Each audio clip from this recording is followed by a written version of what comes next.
The second pick goes to the Golden State Warriors. And that means that the number one pick in the 2020 NBA Draft goes to the Minnesota Timberwolves. Hello and welcome to this Wolves Draft Preview Show. I'm Marney Gellner inside Mall of America studio. There is a lot of excitement and anticipation surrounding the upcoming NBA Draft and the Timberwolves' number one overall pick. But it comes on the heels of an unprecedented offseason. A global pandemic, civil unrest, and the call for change all helped shape one extraordinary year. The Timberwolves were 64 games into their season when it came to a sudden and abrupt end. The coronavirus pandemic temporarily shut down the entire league and left the Wolves with an incomplete season. 2 months later, 46-year-old George Floyd was killed by a Minneapolis police officer while being arrested. His death sparked protests across the country, and several Wolves players took part in rallies against racial inequality, ultimately hoping to inspire true change. We're kidding ourselves to think that it was a singular episode that changed all of this, but we felt an opportunity and a responsibility, frankly, being at the epicenter of what took place, to take a more active, a more proactive role. And we wanted to be an organization led by our players that were going to be agents of change. Throughout the summer, the Timberwolves worked to better their community. Combating food insecurity caused by the pandemic, they helped pack and distribute food to needy families. There's no blueprint for this. There's no plan that was given to everybody to say this is how you manage through a pandemic, this is how you manage through such civil unrest. You've got to take a step back and you've got to embrace the responsibility, and then you've got to go and make a difference. The Wolves also worked with local nonprofits to help residents register to vote and to provide voting education and resources. At the end of the summer, Wolves players were finally able to come together for workouts and scrimmages in Minneapolis as part of their in-market bubble. It was a valuable opportunity for players to develop, compete, and connect. From evaluating the players during that in-market bubble to evaluating the talent in this upcoming draft, the Timberwolves have a lot of information to sort through. This is a very busy time for President of Basketball Operations, Gersson Rosas. Gersson, what were your biggest takeaways from the in-market bubble? The bubble was incredibly important for our organization. We're in a very historic offseason in a lot of ways. We see our guys regularly, but we're not able to ramp them up to the level that we would like. And what the bubble gave us was an opportunity, a checkpoint that we typically don't have, where we could see where guys are. More than anything, it was about being together. It was about coming together as a team and bonding. During these crazy times, it's good to connect and touch base on life. You know, a lot of times there are things that are bigger than basketball, whether it's the social injustices or the pandemic, and that's important. It's important for our organization. We've got a young group. We went through a lot of change at the trade deadline, and this was the first opportunity to really reconnect in the last 6-7 months. The evaluation process for a prospect is so different. How has this pandemic changed that entire process? So there were as many positives as negative impacts to our process. In a lot of ways, if you're ever going to have the number one pick, it's nice to have 6-7 months to prepare for it, and that's what this period has brought. In other ways, it's tough not to be able to have all the in-market visits that you typically have during the draft process, workouts. We didn't have the combine, but our staff did an incredible job, has done an incredible job, and continues to do an incredible job in terms of just making sure that we've used this time wisely and we know these prospects inside out. What type of player, meaning what style, what character, what are the things that you're looking for with this number one pick? So at number one, we're doing a deep analysis of the individual, not just the talent, but the makeup and the character and who they are on the floor and off the floor. But we want the individual that has the most talent. We want the individual that has the most upside. We're still at a stage in this organization where we have to continue to add high talent. And it's one of the greatest benefits of being number one, in that you control the board in terms of the draft, but you also have a very valued asset in the market that you can utilize for players in trade or other opportunities that might present themselves. Every Timberwolves fan really wants to know, are you going to make the pick or are you going to trade the pick? What do you want to say to the fans who are watching this show? You know, we're going to do the best thing for this organization, and we're prepared to pick at 1. We're also going to be prepared to trade. It's just at the end of the day, what's best for this organization. Wolves fans should know that we're looking at every opportunity. We're turning every rock. We're making sure that if we're drafting, it's the best decision for the organization, and if we're trading that pick, it's going to help us, and it's the best decision there as well. You also have the number 17 pick. What prospects have caught your eye so far at 17? We feel like this draft not only has talent up front, but it has good depth. I like what's there at 17, at 33. There's players there that not only are they going to be talented, but they're going to be systematic fits for how we want to play. You know, realistically, Marney, the way we look at the draft is it's a 3 or 4 year process. And these guys that we're drafting this year, I like the talent that's there at 17 and at 33 and feel like those are players that over time can contribute and help what we're trying to do here. There is so much information out there. There are so many different people who have input or want to have input. How do you really filter all of the information that's coming in? That's a great question. You know, there's so much chatter, discussion, and perspectives around the draft, and as there should be. The draft is a special time. It gives a lot of hope to organizations, but in reality, the draft, as we know and history will tell you, it takes time. It's going to take 3 or 4 years to realize what this draft had. And there's a lot of former drafts where people were high on them or low on them, and the opinion and the values can change over time.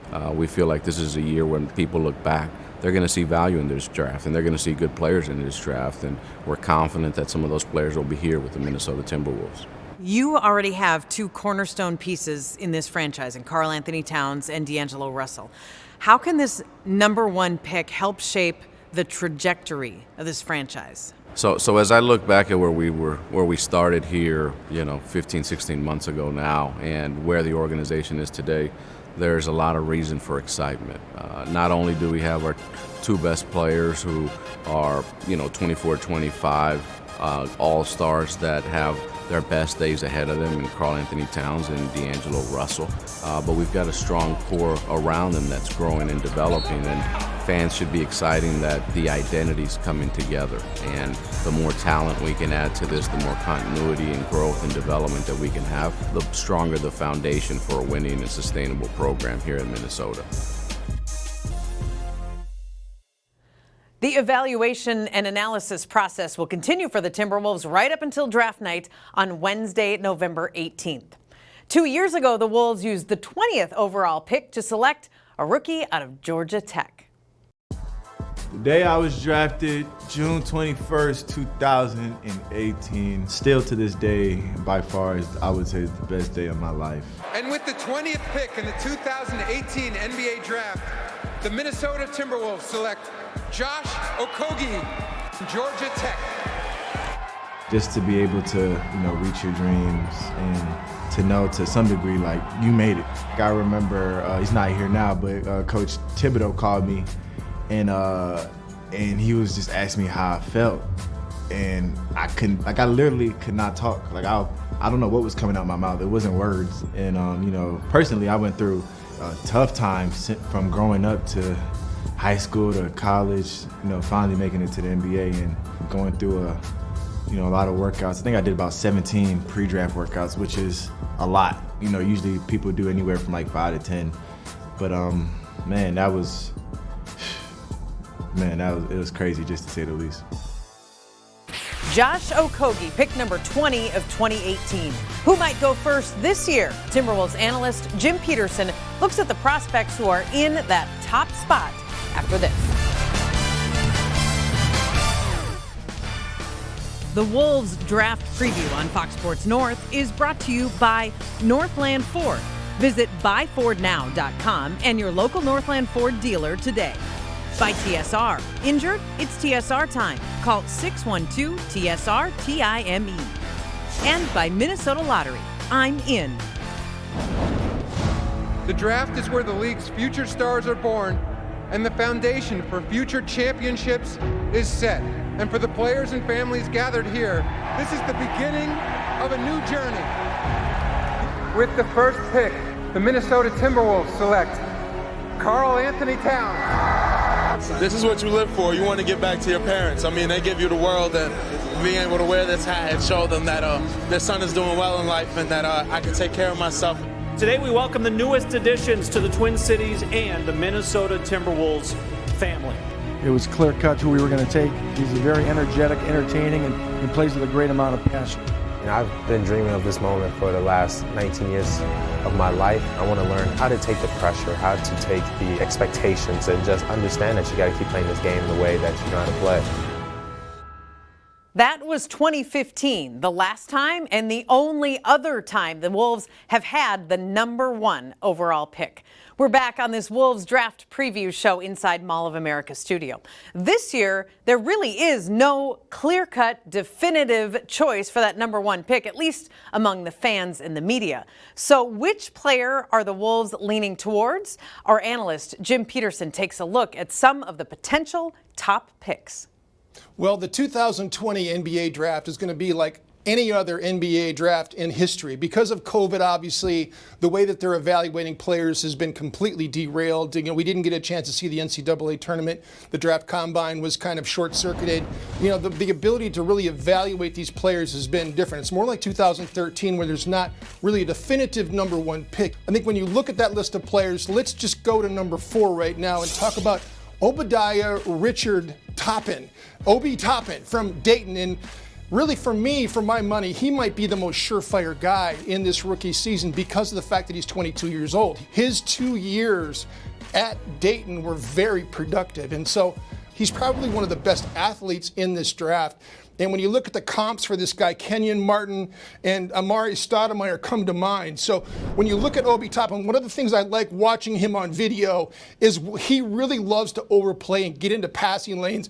And because of that, he gets a lot of steals and is able to get into transition. And watch this explosiveness and athleticism from Obi Toppin, who led the NCAA in dunks last year. Again, post-up opportunities, the number 1 way that he derived offense wasn't post-up opportunities. Not that he's going to get a ton of them as a rookie in the NBA, but when he gets the ball in the post, we saw the 1-foot takeoff in transition, but watch how he overpowers this low-post defender here in the post, powering with the crab dribble and throwing it down with, you know, a 2-foot takeoff. And again, one of the knocks against some of these guys is the ability to shoot the ball in transition. So you've got Obi Toppin coming here in transition, and he really is a guy that does a great job in trailing situations, both setting screens and also spotting up. But he's a guy that can shoot it in transition, gets it. He's got a good shot motion.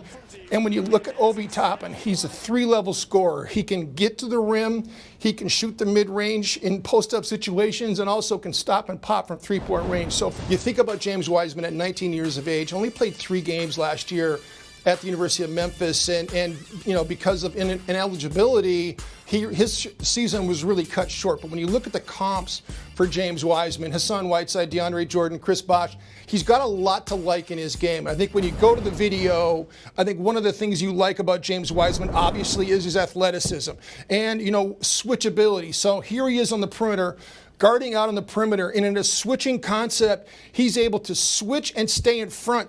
And really, his biggest skill set is shot blocking and rebounding. He's an elite level shot blocker and rebounding, but be able to funnel guys to the rim, get the shot block, and then also get out in transition is also one of the things that he does so well. So here he is in a rim run situation, and watch how incredibly athletic James Wiseman is in the middle of the floor in transition, and watch where he is. He's right here, all the way behind all of these players, but James Wiseman is going to beat everybody down the floor. And watch the athleticism, the ease with which this kid runs and jumps.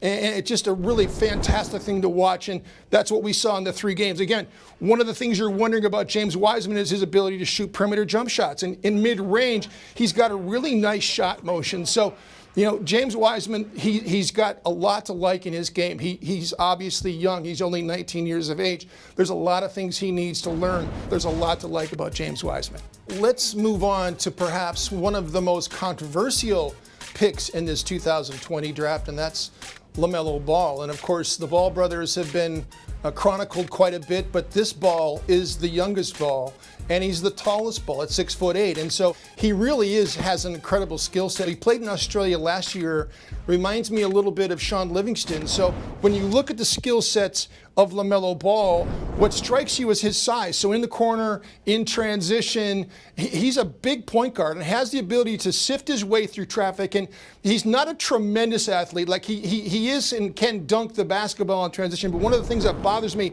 is that he does get his shot blocked quite a bit. So here's Rubio-esque kind of decision making. So high ball screen action, ball is coming off, and you got a roll rise action here, right here, where you're having the big roll and you're having the shooter rise. And this is an amazing pass, and this really reminds me of Ricky Rubio when you see Ball find that slot shooter and to sling that pass across the defense and to knock that down. Physical toughness, he's going to have to put on some weight, but there's a lot to like about LaMelo Ball's game. And finally, let's get to perhaps the most talented player in this early part of the draft, and that's Anthony Edwards from the University of Georgia. When you look at the comps for Anthony Edwards, if he were to project out to a Victor Oladipo, that would be fantastic. Dwayne Wade, Donovan Mitchell are high-end, kind of projections for Anthony Edwards. So let's look at some of the skill sets for Anthony Edwards and why people are so high on this young man. So again, at 18 years of age, he was supposed to carry the load. And as a primary ball handler, one of the things you like about Anthony Edwards is even though he's a two guard, he can carry your offense and handle the basketball and initiate and play in ball screen action. So high ball screen action, splitting the ball screen and being able to get to the rim and throw it down. So you see the incredible athleticism right out of the box with Anthony Edwards. And again, this is one of the knocks against him. A little bit too up and down on the weak side, not an active defender. That's one of the knocks defensively, not always every tick of the clock, playing physically hard on the defensive end. But when he gets the ball in his hands, he is something special. And so rebounds it and breezes up into the front court. And watch how he sifts his way through traffic to the rim. And that's why he reminds people of Donovan Mitchell and Dwayne Wade. Again, the three-point shooting, and you're going to see for yourself in transition his ability to stop and pop and his ability to get lift. And watch how high he gets up. And that shot motion is really, really good. So this kid is really talented. The question is going to be shot selection for him and also defense. One of the things that Gersson Rosas has said that he wants to do with this Timberwolves roster is get more wing depth defensively and get more intensity in that regard. So I think that he can do it. I think you got to coach this young kid up. He's got the athletic profile to be able to do it. And if Minnesota were lucky enough to get this young man, they're going to get a value pick with Anthony Edwards. Coming up next, take a tour of the strategy spots. We'll bring you inside the war room when we return.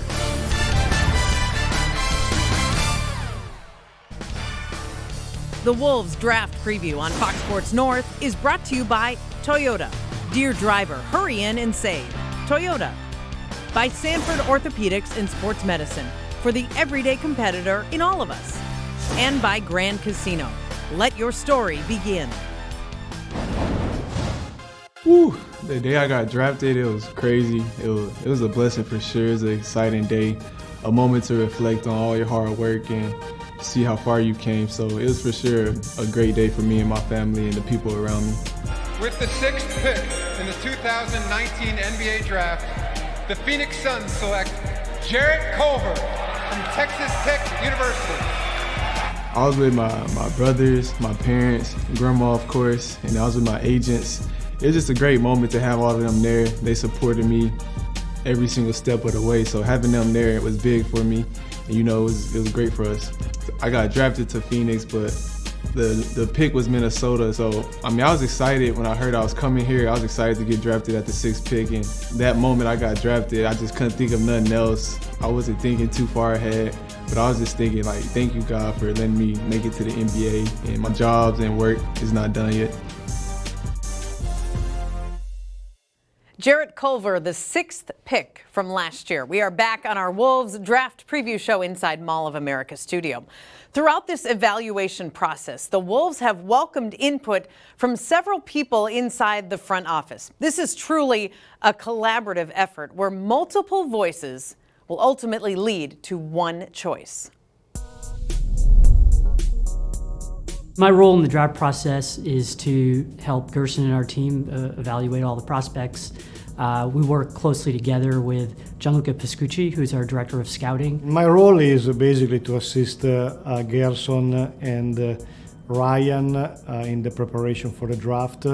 My task with the Timberwolves is to help make our players better in whatever way we can, using health data, using information, using analytics, and understanding their heart, mind, body, and soul. The draft process is pretty different this year than in years past. It's certainly the longest draft process that we've had in the history of the league. This is a unique year where, because of the ongoing pandemic, we haven't had a chance to have in-person draft workouts, and we're not going to have a chance to have our players here for interviews and even for a real draft combine. The NBA, the entire community, obviously, to cancel some of the marquee events at the end of the NCAA tournament. The number one pick, it's very important for us to have a player who fits into our locker room and fits the needs that we have on this team. We're building this team around Cat and D'Lo. Those guys are very special players with unique talents. And overall, the philosophy is trying to have talented young players who can make the Timberwolves successful in the present and also in the future. This process truly is a collaboration for the Wolves front office, and the strategy can be a fascinating one.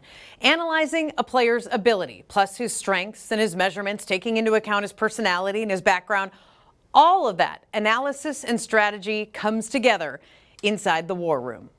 Hi, I'm Sachin Gupta, EVP of Basketball Ops. Excited to show you our brand new War Room. You can see here we've got plenty of seats for everyone in our front office, coaching staff, scouting staff, analytics staff. We all meet here together and brainstorm ideas together. We've got this board here which says magnetic. Right now we've just got the draft order here. These boards are also writable. By draft day, all this room will be filled with content, trade ideas, picks and cap and all that good stuff. We got our 4x3 video board up here, which we can arrange however we want.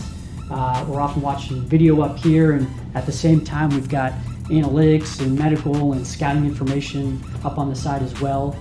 We can also plug in live TV. We've got these other monitors here as well, which can show us additional information in a Vibe board here, which is a touch screen and allows us to have Zoom calls, and we've got all of our phones here to be able to call in and draft night and field all sorts of calls, which we'll have our hands full with phones. Thanks for being here with us. We're super excited about our brand new War Room. We're going to take full advantage of it and make the most of picks 1, 17, and 33. We're really excited for draft night and looking forward to it. The War Room, what a fascinating place. And it will be a busy place on the night of November 18th, the 2020 NBA Draft. The Timberwolves have the #1 overall pick for just the second time in franchise history. They took Karl Anthony Towns with that top pick in 2015. What will they do this year? Timberwolves fans will be anxiously waiting to find out. I'm Marney Gellner. Thank you so much for watching this Timberwolves Draft Preview Show.